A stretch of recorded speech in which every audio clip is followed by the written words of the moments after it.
What's been happening? From a psychiatrist. He's never heard of the medication I was talking about yesterday. I'm taking quetiapine from tonight, 25 milligrams. My lawyer's off sick, so the appeal wasn't lodged, but she's just phoned me just before you.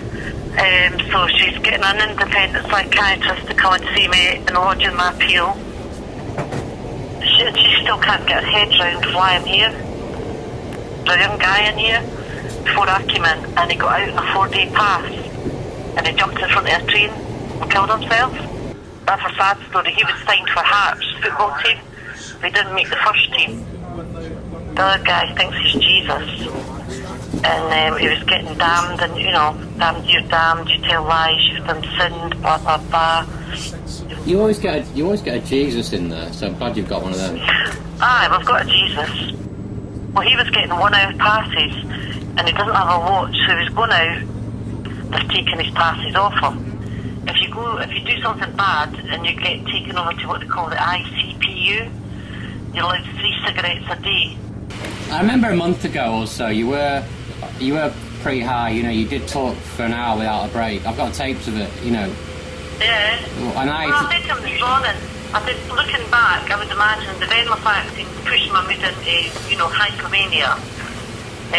I still was in control, total control of my life. Now I'm not. I'm just getting lawyers to be in control of my life, basically, and psychiatrists. But you know how you get here, don't you? Yeah. Just give me a bell when you get close to here and I'll come out and meet you. Keep getting my name wrong. They had it up on the board as Patricia this morning. And I was like, who's Patricia? There was me, consultant psychiatrist, the mental health officer who's a social worker employed by the council, a nurse, two nurses from the home treatment team that I know. I was escorted out, put in the back of a car with child locks, taken to my house and given 20 minutes to pack. So I sat in this chair on the Monday lunchtime, and a nurse came in with a little tray and water and said, here's your lunchtime meds. And I was like, I don't take any meds. Oh, is your name not Linda? No. Again, got the wrong person. Hi there. So what's her name, Roxy? Roxy, Yeah. Yeah. Who decides whether somebody's... The reason she wasn't taking A the nice tablets day was for because going for a walk, eh? she's got an 11-year-old daughter and she has to look after her. Yeah. And she's got a house to run, and she was trying to start her wee business again. Uh-huh. That's the only reason why she Yeah. wasn't taking them, because when she was taking them, she couldn't do bugger all apart from sleep. That's obviously the old original hospital.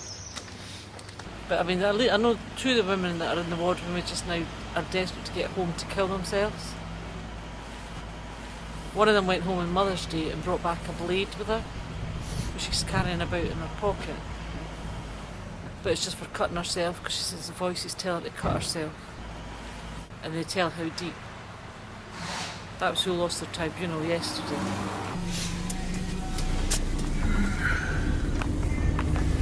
There you go, them bits over there as well. The Kennedy Tower. I think I went there to see a psychologist about 20 years ago.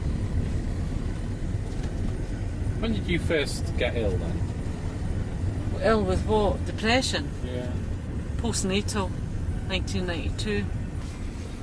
And then after 95, after I had the Guillain-Barré syndrome, got depressed because I just moved through to East Lothian.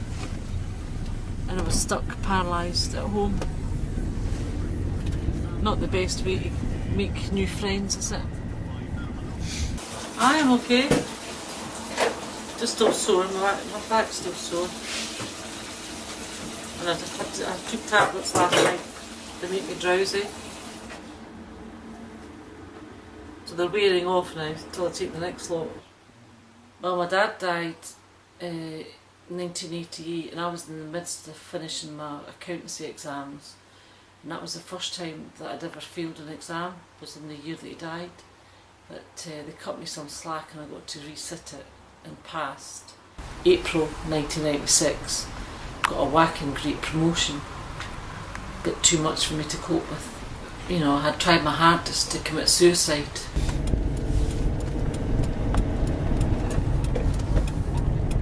But it goes for Crammond Right. down to the back of the town park. Maybe they haven't sectioned anyone for a couple of weeks and they're getting bored, you know. They just wanted someone to they could pick up. They all think they're little policemen, don't they, you know? Anyone watching this video would just think, what the fuck? What's she doing in there? You know, she's not nothing wrong with her. And it's actually quite interesting because to see someone so normal going in and out, wandering around, it actually is good in a way. It shows that anybody can be in there. It's kind of scary in a way.